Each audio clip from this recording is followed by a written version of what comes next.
So let's imagine this scenario. You're involved emotionally, maybe even romantically, with someone, a woman, and everything seems to be going well enough. There's connection, interest, maybe even affection. And then suddenly she starts to pull away. She doesn't text like she used to. Her replies become shorter. Her presence is, let's say, ghostly. But you notice something strange. She still seems to care, maybe through subtle glances. Maybe she still likes your posts. There's an ambiguity in her behavior, and that's a problem. Because ambiguity is stressful. It places you in a cognitive double bind. And what most people do, what young men in particular often do, is panic. They either chase harder or they shut down entirely. But both are mistakes. When someone begins to distance themselves while still offering fragments of connection, you are not dealing with affection, you are wrestling with ambiguity. And ambiguity in the psychological realm is not gentle, it is corrosive. It doesn't whisper, it gnaws at your certainty. It strips you of clarity, which is the very ground beneath your feet. And when the ground disappears, people fall. That's where you are now, staring into a void, waiting for a text that never comes, questioning whether a like on a photo means anything or everything. But understand this, ambiguity is not cruelty for its own sake. It is a lesson dressed in shadows, a test forged in silence. It is a teacher that doesn't speak. It waits for you to ask the right question. Most people don't. Most people scream into the silence. They grasp, plead, demand, obsess. But silence does not yield to noise. It yields to growth. The first thing ambiguity reveals is your attachment to control. You want to know. You need to know because not knowing makes you feel powerless. And that's the real fear, not the possibility that she doesn't like you anymore, but the powerlessness that uncertainty creates in you. That lack of control exposes a deeper truth. You are not as strong as you thought you were. Your peace was conditional. Your self-worth was borrowed, not owned. And now that the lender is late, your confidence begins to collapse. Ambiguity teaches you about dependency. You realize how much of your emotional stability was outsourced to another person's behavior. That's a dangerous game. Because when someone else holds the key to your peace, you're a hostage pretending to be free. You thought you were in a relationship, but you were in a contract. As long as you give me validation, I will feel whole. But that contract was never signed. It was assumed. And now you're realizing the other person is not obligated to meet your needs in the way you imagined. Ambiguity reveals your craving for validation. You don't just miss her attention, you need it to feel alive. That need didn't come from the relationship. It came from a wound you haven't addressed. It's older than she is. Maybe it started in childhood. Maybe it began when you felt overlooked, dismissed, or unloved. But wherever it started, this moment has uncovered it. Now you're staring at it, and you have two choices. Distract yourself with false certainty or confront what's inside. Ambiguity demands that you stop asking, what is she doing? And start asking, why does her silence affect me so deeply? One question puts all the power in her hands, the other brings it back to yours. You are not responsible for her behavior, but you are absolutely responsible for your reaction to it. And that reaction reveals the structure of your inner life. If it crumbles under the weight of uncertainty, then it was built on sand. This is your moment to rebuild with stone. Ambiguity calls for discernment. You must learn to observe without attaching meaning too quickly. The mind craves conclusions because conclusions feel safe. But rushing to label her behavior as rejection, as a game, as loss, is often just a way to avoid sitting with discomfort. But growth comes from discomfort. The longer you can sit with it without flinching, the more powerful you become. This is emotional weightlifting.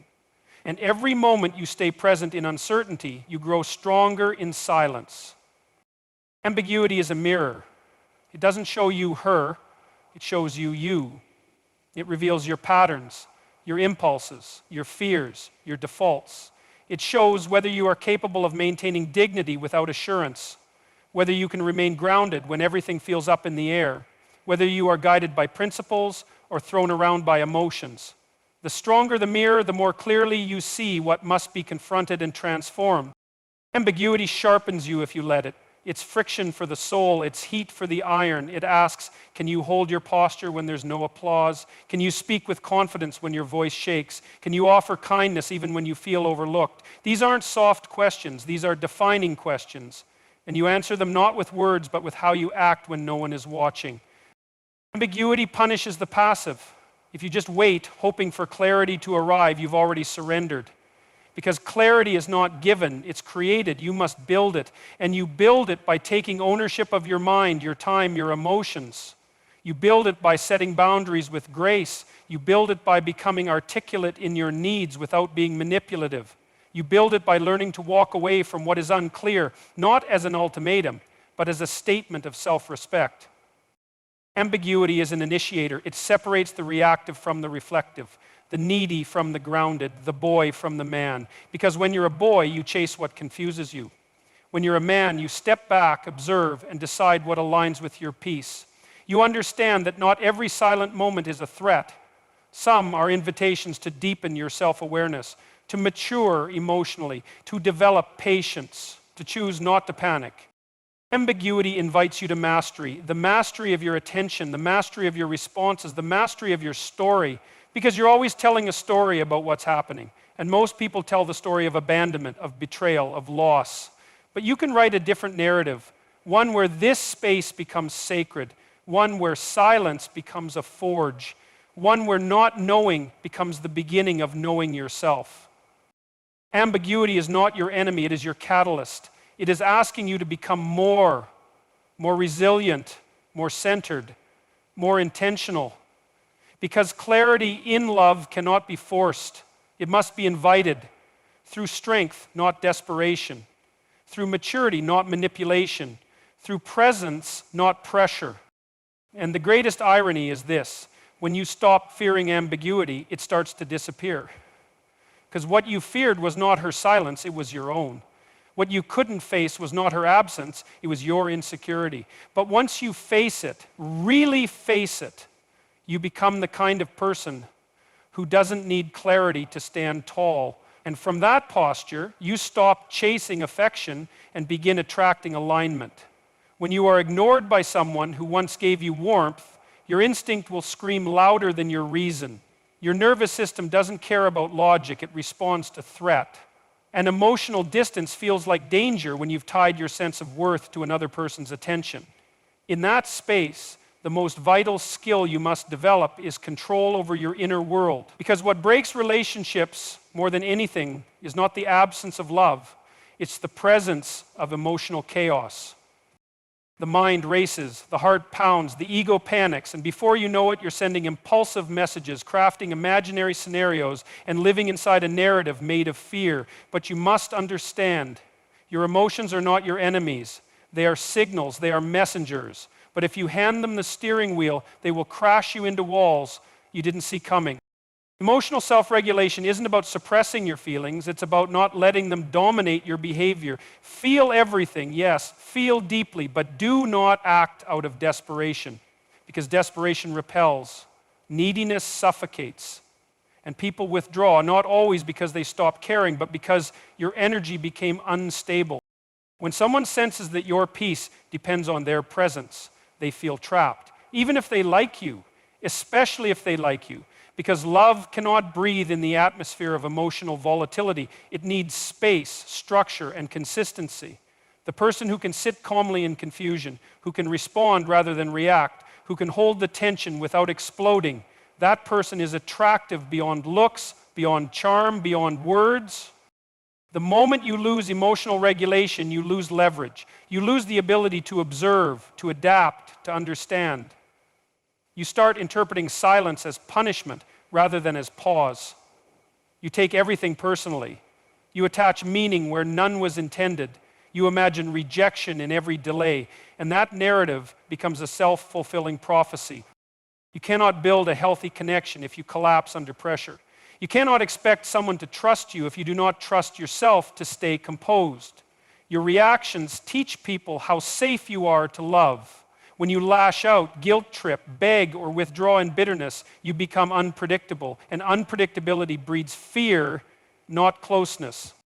Real strength is not loud, it's not theatrical, it's not reactive. Real strength is quiet clarity in the face of emotional storms. It's being able to say, I feel uneasy, but I will not let this unease decide who I become.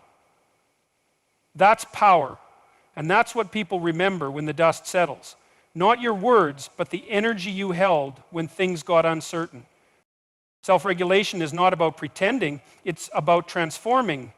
You don't fake calm, you build it.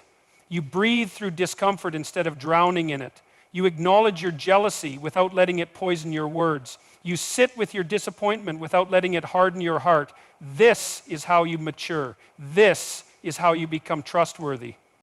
If every moment of withdrawal from her triggers a meltdown in you, then your inner world is a hostage to her behavior. That is not love, that is dependency dressed up in emotional language.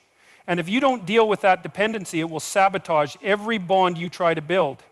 People do not want to carry your emotional instability. They may empathize, but they won't stay under the weight of it forever. You must learn to soothe yourself, not with distractions, not with rebound affection, not with self-pity, but with presence, with discipline, with honest reflection. Ask yourself, what part of me feels threatened right now? Why do I feel small just because someone else is distant? These questions open the door to healing. Without them, you stay trapped in reaction mode. Emotionally unstable people confuse intensity with connection. But intensity is unsustainable. You burn people out with over-explaining, over-apologizing, over-texting, over-thinking. You believe if they just understand how you feel, they'll stay. But people don't stay for understanding alone. They stay where they feel emotionally safe. And you cannot offer that until you learn to regulate your own storms. Emotional regulation teaches you to pause, and in the pause you get perspective. In the pause, you stop feeding the anxious story in your head. In the pause, you realize maybe her silence isn't rejection. Maybe it's just space. Maybe it's not the end. Maybe it's a recalibration. But you only realize that if you don't act out the ending you fear before it even happens. You will be tested by mixed signals. You will be stretched by inconsistency. You will be triggered by behaviors that remind you of old wounds. But the person who learns to stay grounded in those moments becomes magnetic. Because in a world full of emotionally erratic people, someone who can stay calm under pressure feels like oxygen. You don't need to be perfect, you just need to be present. Present with your emotions, not possessed by them. When the pain comes, don't run.